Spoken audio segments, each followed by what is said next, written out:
You guys know that this session is being recorded. Voila.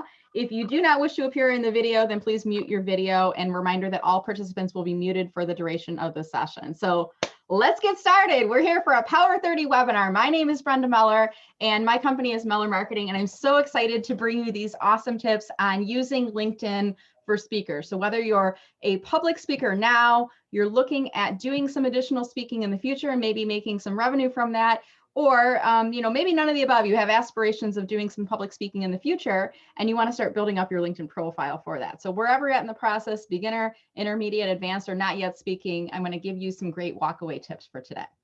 All right, so what I'd like to do now is give you the chance to introduce each other in chat.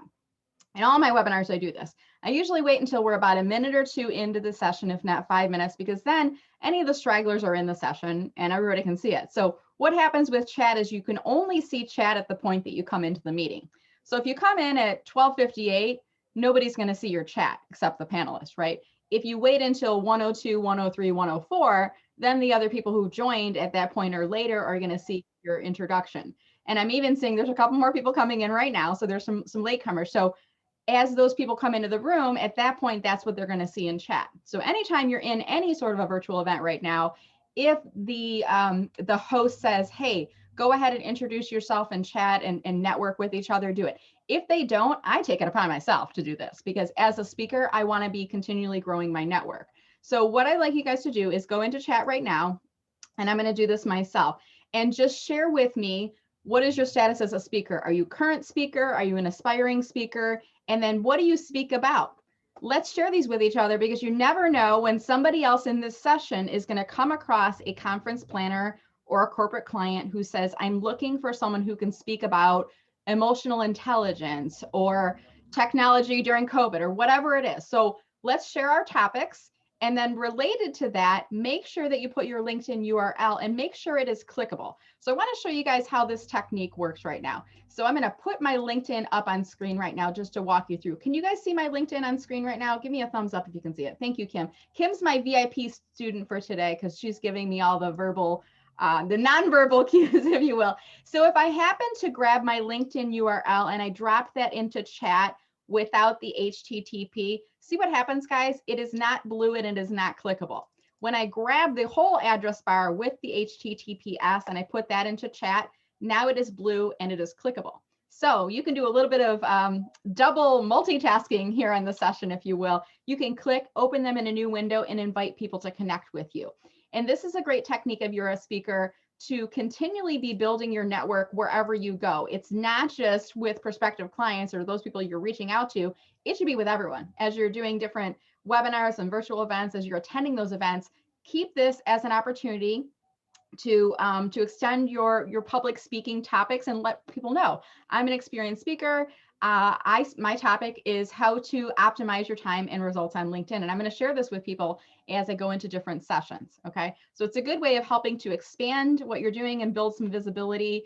Will Curtis, I see Will's introduction. He speaks on commercial real estate topics for business owners. So really great topic. And then Will, I see that you've dropped your LinkedIn URL on the screen. So I'm going to pull that up right now. And I can see that we are already connected, Will, which is awesome. So I see that we're a first level connection. So great job on that. And I do this also in part because I want you guys to know this is live. I don't know about you guys. Sometimes I go into a webinar and there's chat and they ask you guys to put questions and you put questions in and you're like, I don't think this is live. I think this is like a playback. Like, no, this is live. I can see Kim, Cyril, Renette, Will, I can see you guys that are on the session. So I want you guys to know this is a live session. All right. So continue to put your introduction into chat. And before you leave here today, here's what I would do if I were you. Go to the bottom of chat where it says to everyone, and off to the side, you're going to see 3 little dots. Click on those 3 dots and you can click on save chat. Okay. That will save a copy of the chat transcript down to your desktop. Okay. If by chance you are watching this on a tablet or an iPhone or something and you don't have the ability to download chat, just send me an email. I just put it into chat, brenda@mellermarketing.com, and say, could you send me chat? That way you can connect with all of these wonderful speakers who are joining us here today on the session. Okay, so that's a little bit of the introduction. Now for me, actually, before I go on, I want to introduce myself. So for me, I created this session because I'm a heavy LinkedIn user. I'm actually an independent marketing consultant who specializes in teaching people on LinkedIn. And I also do public speaking. So it's kind of like I took the best of both of those worlds, the LinkedIn strategy and my knowledge of public speaking. And I started realizing there are patterns of things that speakers are not doing correctly on the platform. And I want to share these things with you. So that's a little bit of my background and how I came to create this topic. And what I really want to focus on today are three areas.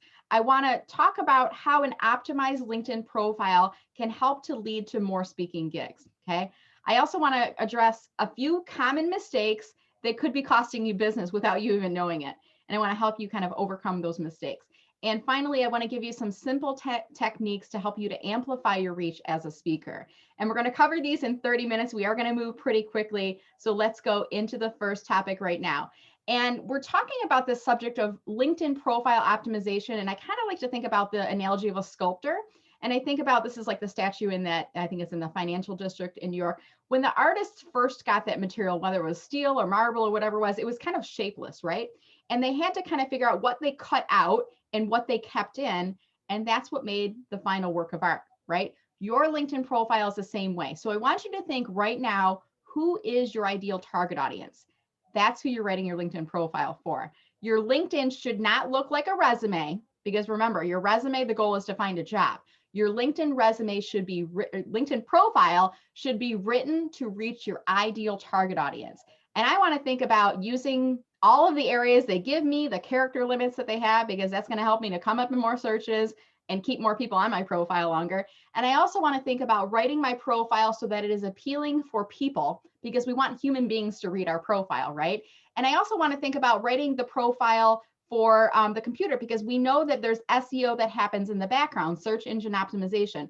Using the right keywords and phrases are going to help me to come up in more searches on LinkedIn. Okay, so when we think about this profile optimization, those are the things I want you to keep in mind. And right now, I'm just going to pull up on screen here. This is my LinkedIn profile checklist. And if you have a phone with you, if you want to take a screen capture, please go ahead and take a screen capture now. Yes, you'll get the slide deck. Yes, you'll get the playback, but you won't find this when you're working on your profile later on. So feel free, if you want to take a picture. What I would do is just turn your phone sideways, because then you can get a nice horizontal view of this. But these are the things I would work on. Photos at the top. If you're a speaker, you have to have a professional looking headshot, and your face should be zoomed in so that your face from the top of your forehead to the bottom of your chin, that should be about 50% of the circle. Okay, think about right now. Look how far back I am on the camera. As I go further back, it's harder for you to see my face. When I'm a little bit more zoomed in, I look more approachable, I look more important, and I look more confident, right? So I want you to think about your headshot photo on LinkedIn the same way. And I want it to be a great professional looking image. Your background image, that's that rectangular area behind you, that should be demonstrating you as a speaker. Ideally, you on stage, or maybe you in a virtual setting, right? Presenting to your audience, but something that is supporting your speaking business. If you don't have any photos or videos of you on stage, then you could just use a branded image with your speaker logo or something in the background, maybe your speaker topics, some words on that image there. Your headline, don't just say job title at company, because nobody's going to read that, right? I like to see something in your headline that says virtual speaker or national speaker or keynote speaker. So something with those keywords. So when they land on your profile, it doesn't just say manager at Meller Marketing. Who cares, right? I'm looking for a speaker. So I'm looking for those keywords to appear in your headline. Your contact info, make sure it's complete. Make sure that it's accurate. It doesn't show your last employer. It shows your current employer, your speaking business. And your websites, you can actually put 3 websites in your contact info section. Now, if I were you, one of those websites would be pointing to my speaker demo video or an event page where you can look at my upcoming engagements. Okay, that's what I would do for that section. Your about section, they give you 2,600 characters in there. Use them all. That's what I do. Look at my profile, you're going to see that.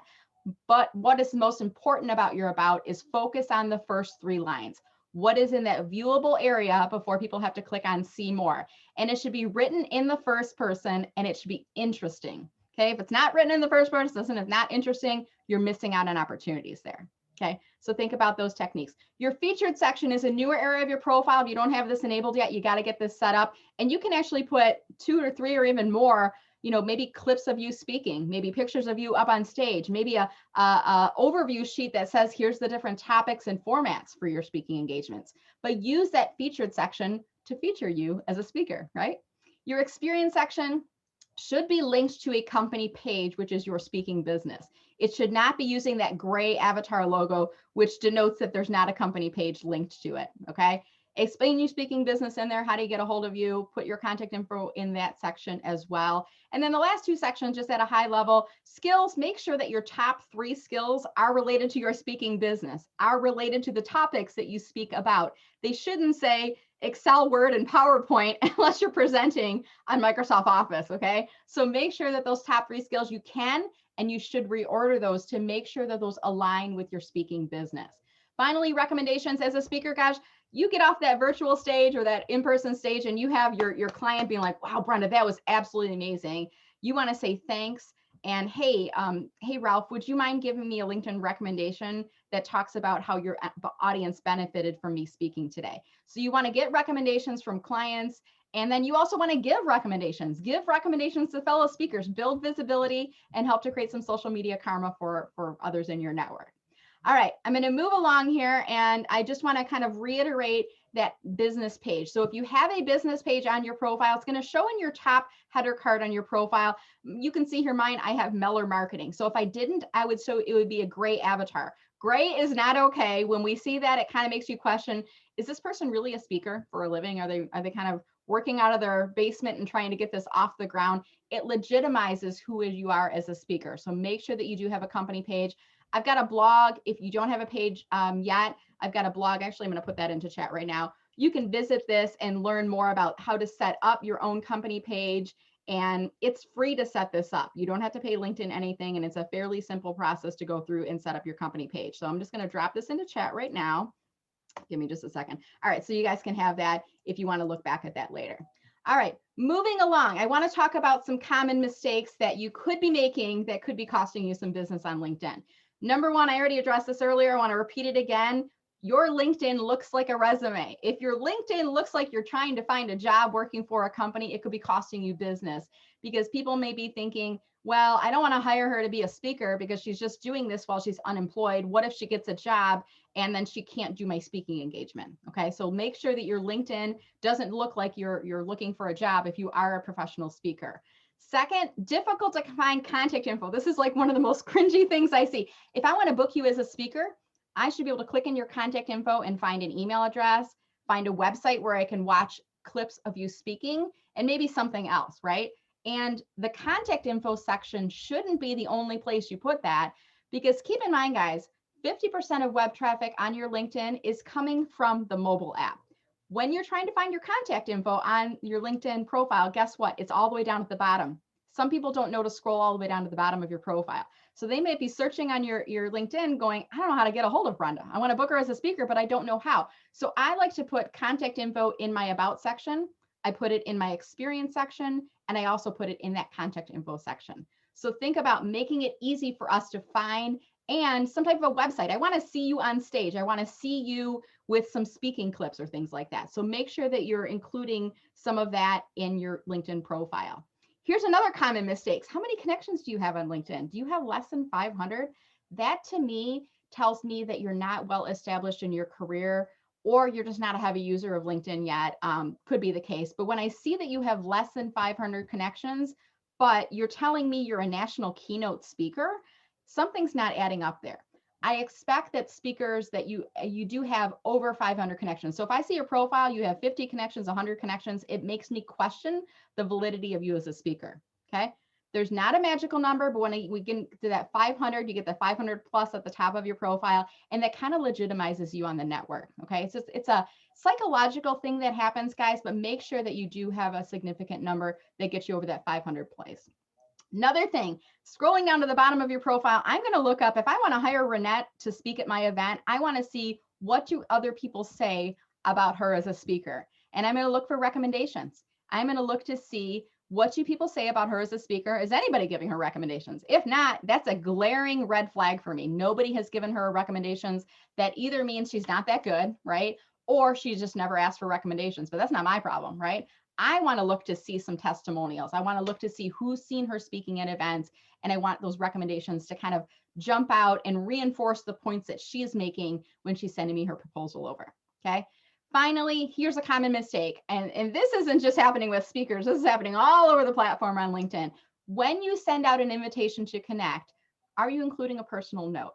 If you don't, you need to start doing this right now. And I want to just show you this process here real quick. I'm going to find someone who already messaged themselves or put their LinkedIn in the chat. Kim, I think we are connected, aren't we? I'm trying to find somebody else who's on the session that we are not yet connected with. Bernie, are we connected? Let me look up your profile real quick. I'm going to see if I can find Bernie's profile. We're connected already too, Bernie. Anybody else? Anybody on the session I'm not yet connected with? If not, I might just need to try this out with somebody from my homepage. What I'm trying to do here is I want to show you the technique on how do you add a personal note when you connect with people on LinkedIn. All right, I'm not finding anybody in the group. You're all my connections, which is very, very good. So let me just do this. I'm just going to go to somebody who's in my LinkedIn homepage feed. I'm going to scroll down and find somebody in their reaction section that I'm not yet connected with. So let's just say Jody Cordell. I'm going to pull her up on my LinkedIn here. If I wanted to connect with Jody, the first thing I want to do is I want to be on her profile. Okay. To send her an invitation with a personal note, what I need to do is, in this case, she's third level. Okay. Most of the time, you're going to see the blue connect button. If you don't, like in this case of Jody, go to the more button, and then you should see an option that will say connect or personalized invite. At this point, we want to add a note, and I would say something like this: hi, first name. So I'm going to say hi, Jody. And then if I've met the person, I'm going to remind her where it is that we met. So I might say, hi, Jody. You may recall that we met at the Troy Chamber networking breakfast last week on Zoom, right? In this case, I might say, hi, Jody. We haven't met yet, but. And at this point, I want to make sure that I've looked through Jody's profile, find one or two things that we have in common or one or two things that are interesting to me about her profile.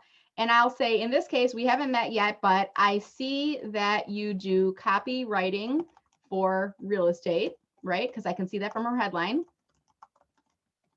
And I have a few connections in that industry. So the reason I'm doing this, guys, is I am making this invitation all about Jody.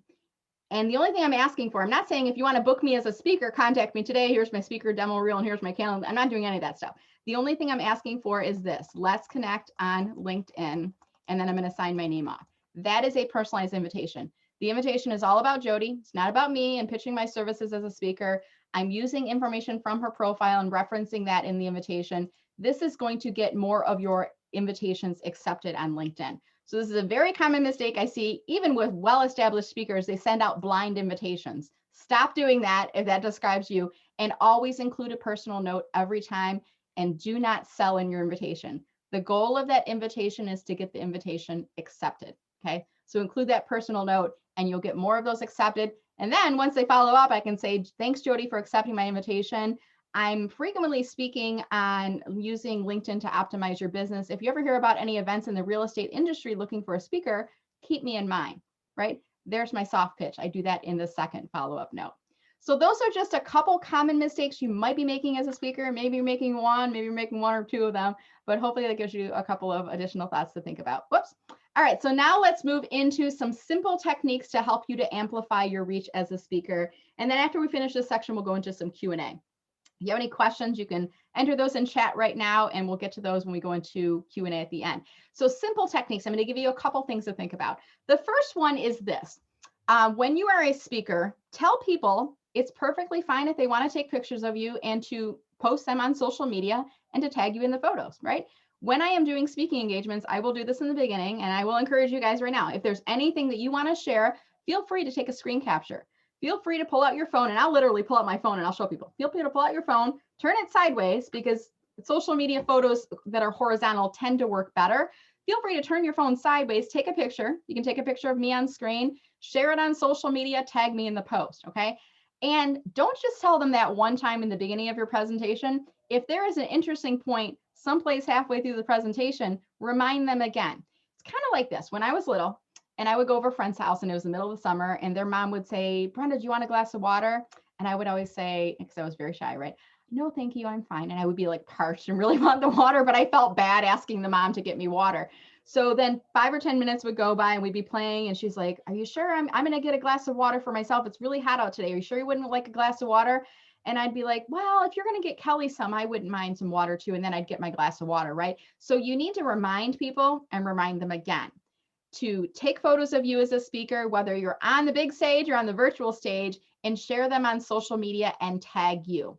Now, when they do this, they get the benefit of getting some social media reach because people are going to see events that they're attending.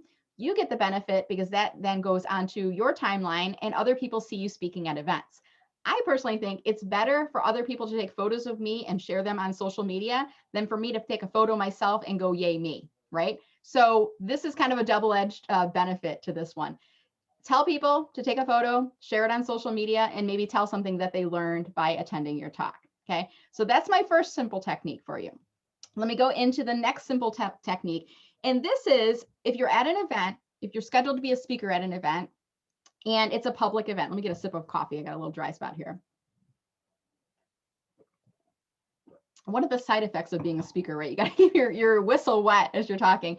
So if you're booked for an event and the event is open to the public, do make sure that you are helping to promote the event as soon as it's public. So as soon as I get that confirmation email from the event planner that says, here's the web page where people can register, even if they're selling tickets, I'm going to still go out on social media and I'm going to say, I'm thrilled to announce that I've been booked as a speaker at Domotex's annual virtual conference. Here's the link.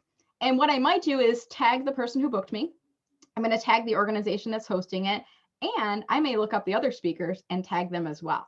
And I might say, also looking forward to seeing Kim Savan, Civil, DeValerie, Renette Gordon, Will Curtis, etc. at the event, virtual event, right? So I might do that. That helps me to connect with the other attendees, the other speakers before I get to the event. It helps to amplify their reach as a speaker. And hey, Kim, if I scratch my back, you're going to scratch mine, right? If I promote you as a speaker, you're going to be like, wow, that Brenda was amazing. She was promoting it before and she was talking about me too. Kim's going to be more likely to refer me for future speaking engagements. We might be able to help each other out, right? So this also helps the organization because you're going to be one of the very few speakers that is helping to promote their event. I mean, this is like you're doing like the extension of their marketing department here by promoting and talking about the event. And we as speakers, guys, we have large networks. So when we are promoting events, we are helping to get the word out to more and more people, to new audiences. The conference organizer is going to feel good. Hopefully they're going to sell some more tickets and everybody's happy in the end of the day. Okay. So this is simple technique number 2. As soon as it's public, start promoting their event and start working that into your social media postings. Simple technique number 3, request a recommendation from the person or organization who booked you. Now, I like to think about this. If I meet somebody, let's say his name is Jim Smith, and Jim Smith is a conference planner working with a national organization, I know that Jim Smith has other people that he is connected to on LinkedIn that do the same thing at other organizations and other conferences throughout the country. If Jim booked me as a speaker, Jim loved me as a speaker, I'm going to ask him, can you give me a LinkedIn recommendation? Now that's great because these are public and I can now use these in my marketing materials, in my proposals, on my website, all that good stuff. But I also know that that recommendation is tied to Jim's profile, okay? When people go on my profile, they're going to see Jim's name. They're going to click over to his profile and they can learn more about him. Perfectly fine. But the other thing is when Jim gives me a recommendation, it sits on his profile as well as recommendations given. Now, when his conference planning friends and connections look at his profile, they're going to see that he gave this Brenda Meller character a LinkedIn recommendation. So I am gaining real estate on his profile, okay? Like attracts like. So if I can get one of these people to give me a recommendation, chances are I'm going to be able to reach other people that are looking at their profile as well. Okay. So this, again, is like the social proof technique, recommendations on LinkedIn. I think they carry a lot more weight for credibility because they are tied to somebody's LinkedIn profile. You can make up a testimonial and put it on your website and attribute to a person who doesn't exist. But on LinkedIn, this recommendation is clickable to their profile. So it's a high degree of validity that goes along with it. It's kind of like that stamp of approval, right? That somebody else in the industry has given you that approval. All right. So that's my final technique here for you guys. And I want to wrap up and just remind you, I don't like to do big sales pitches and these things. I like to really focus on giving you guys information, but I do want to give a little bit of a close. If you'd like more information from me, I do have this Power 30 series. And right now I've got 4 topics. I'm rolling out a few others, but I have one on winning at Zoom. I'll be announcing future dates in that series coming up soon. There's a LinkedIn 101 for beginners. I have a LinkedIn for job seekers that I just started. That's a weekly session. And then I have a 6 tips on using LinkedIn for business development, as well as setting your prices as an independent consultant. Because you're on today's session, you'll be automatically on my email subscriber list. So I'll give you future notifications when those additional sessions are added in. And I usually send you about 1 email a week. So I'm not going to overload and inundate your email box. But if you're interested in any of those topics, just keep a lookout in your email and more dates will be added soon. And then beyond that, I love doing these Power 30, these free webinar sessions. But if you do need some additional support, this is what I do for a living. I help people unlock the power of LinkedIn. So I do offer a 2-hour intensive LinkedIn strategy session, and that is delivered through Zoom. It's me giving you coaching on your profile, walking through it from top to bottom. This is an investment that will help you to book more speaking engagements. So when we think about how much we spend on our website, our speaker demo reel, our CV, all of our materials, think about this is a small investment to make that can help to lead you to more speaking opportunities. Okay, so there's a 2-hour session, or if you just want to do a 30-minute review, we can do that as well. And I'll include the links in the email that I send over to you if you'd like to learn more about that. Beyond that, you can follow the Meller Marketing Company page on LinkedIn. I'm always posting LinkedIn strategy tips there. And I have a YouTube channel where I'm posting speaker tips, LinkedIn strategy tips, etc. So you can follow me on YouTube if you'd like to learn a little bit more. All right, so that's it for the presentation part of the discussion for today. And what I'm going to do right now is I'm going to stop the recording and then we'll move into Q&A. I just want to thank everyone for staying on. And